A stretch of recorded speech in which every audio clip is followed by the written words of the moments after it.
Hello, Paulette Bernard here from the 65th Force Support Squadron, and welcome to Lajes Now. Today we are coming to you from the conference room in the wonderful Cafe Bean, located adjacent to the community center and the library. Our guest today is Michael Peters. Glad to be here. And we're so happy to have you. You're one of our friends. You've been at Tessera now how long? I'm an alumnus, I like to say. An alumnus, I've right. I've been at Tessera right. almost 2 years. Almost two years. Yeah. You started off in the marketing department. I did. A stroke of luck put me in a great office. And then you got I guess it was a promotion to chief of protocol. I think that I moved up to the wing. You did. You're here today to talk to us about a book that you have recently written. Correct. My lasting project on the island. Right. And the title is Friends in Need. Friends in Need. The 1980 earthquake in Tessera Island. Wow. Yeah, and catastrophe. Catastrophe, right. So what's the book about? The book is about the earthquake that hit here 35 years ago, this year, and its impact on the people of Tessera and the American armed forces that were here, and how the people of Tessera, the Portuguese and the Americans, worked together to get through that, to rebuild this amazing island. Right. So it details the work done by the Americans, the work done by the Portuguese, and it just brings back to life an amazing story. An amazing story. Well, what was the source of your information? Well, through my job at the wing, there's a history office, which holds unnumbered amounts of primary sources. My background is in history. I have some formal training, luckily, and through that I was guided to become a steward of these documents. I'm not an official historian for the wing, but somewhat unofficial historian, to try and go through and see what was worth absolutely protecting and sorting out some of the stuff that had just kind of been shuffled into this repository. And through that, I found just the most amazing primary sources on an event that I knew a little bit about through my own research on the history of the island. Right. And it really grabbed me. Right away it grabbed me. And I have a friendship with a local Portuguese businessman, Mario Duarte of Praia Ceramica, who is actually a fantastic book publisher. Mm-hmm. This is a 75th or so book that he's published over the last 30 years. And through our friendship, we were discussing all sorts of things, but it came to my knowledge of these primary sources. And he actually said, "You must write a book." Ah. And I said, "I have only 3 more months left on the island. It's impossible." And he said, "You can do it. Let's do it." And from there, we just worked. And we took these primary documents, digitized them, put in my own interpretation of the story, the historical background of the Americans here and the Portuguese and their culture, and the resiliency that they showed through this tragedy, to build this book. Mario poured his talents, his contacts. It's 100% translated into Portuguese by a professional translator, so it's very graphically oriented. So some of my background, some of Mario's, we used a professional graphic artist to tie the primary documents and the photos to build this story that I feel almost anyone can appreciate. Certainly if you read history, you'll appreciate it, but if you're from Tessera, the response has been overwhelming from the Portuguese on the island. I would imagine. And the Americans are very interested too. It's a phenomenon where people are interested in things that are their own history. I've always found that people are almost always more interested when the history impacts their life directly, right, as opposed to some abstract history that happened, of course, 1,000 years ago, right, maybe. Right. And in the military community, we're always trying to latch onto military history in a way that it gives us a grounding as our history.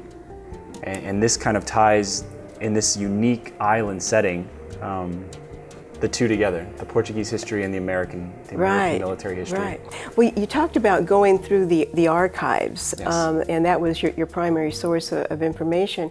But you also talked with people who actually lived through the earthquake. Is that correct? I did, and that wasn't a primary goal, honestly. Oh. I didn't set out doing that, but one of the unique things about this earthquake was that it had such a poignant memory creator for the people that were here. Yes. Every person that lived through it knew exactly where they were and what they were doing and what it did to their lives and the lives of their community. So people came to me. When they knew that you were working on finding out that I was working on this project, people wanted to talk to me about it. Yeah. And so through that, I was able to incorporate quite a few oral histories of what was going on. I mean, along with the memos and the Crossroads article, first-person interviews they were doing back then. It's really interesting, and to kind of jump forward, this book, of course, is done, is published, and will be hitting the public very shortly. Right.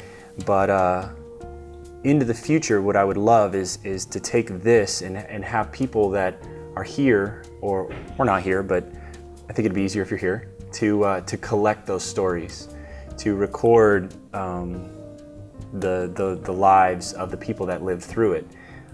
Hopefully this book will be a spark to encourage different entities on the island or on the base to reach out and record that experience. That experience. Yeah. Living through an earthquake can be a devastating experience, you know. And I'm from California. I know what that's like. I was there in 1989 with the Loma Prieta earthquake when the Bay Bridge actually broke. And that is terrifying. Going through an earthquake is one of those experiences, I think, that you never forget. And especially anyone that's lived in Terceira knows that the most amazing part of this island is the ability of the people here to form these communities. I think that culturally it's one of the backbones of what makes these islands so amazingly attractive to people and special. Right. Is that the communities are so tight-knit and so supportive, and the American community has been integrated into that here. And this is just a really great example where these off-base communities were impacted in such a way, and that connection was almost ripped within the community. The churches fell down, which was the center of the community. You have pictures in here of that, don't I do. you? There's some pretty amazing stuff. I had a chance to look through it, and there's just some amazing photographs. It's just, it really captures, I think, the devastation.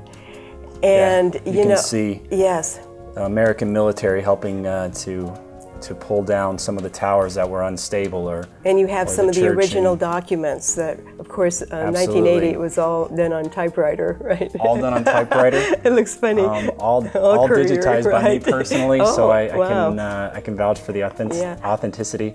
So here you have the Dos Ribeiras Church and the São Mateus Church completely collapsed. So, and if you think of the communities in Terceira, where the Catholic Church was the beginning of life with baptism and the death, with funerals and their marriages and the confirmations, everything funneled through there, and to see these pillars of the society crumble was just literally earth-shattering to them.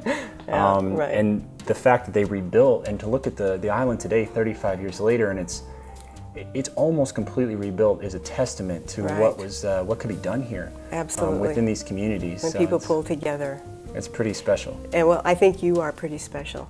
And what an amazing legacy, truly. I mean, sometimes we throw that word around, loosely, but you have made a major contribution to this work, very important work. Yeah. Well, where can people find the book if they're interested? The book, the main place, the easiest place to buy it for the Americans would honestly be at Praia Ceramica, which is Mario Senor Duarte's shop.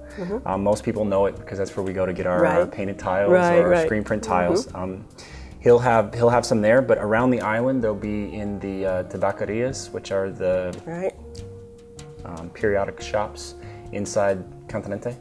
They're going to be in some of the bookstores of Angra, some of the bigger bookstores. They're going to be in the airport, so as people are passing through, they'll see them, and they're going to be in São Miguel and some of the shops there, and in File. But probably the easiest thing would be to contact Mario Duarte and ask him. He'll be able to tell you some great stories about putting the book together too. I'm sure. And it was a great experience. I'm sure. Wow, thank you.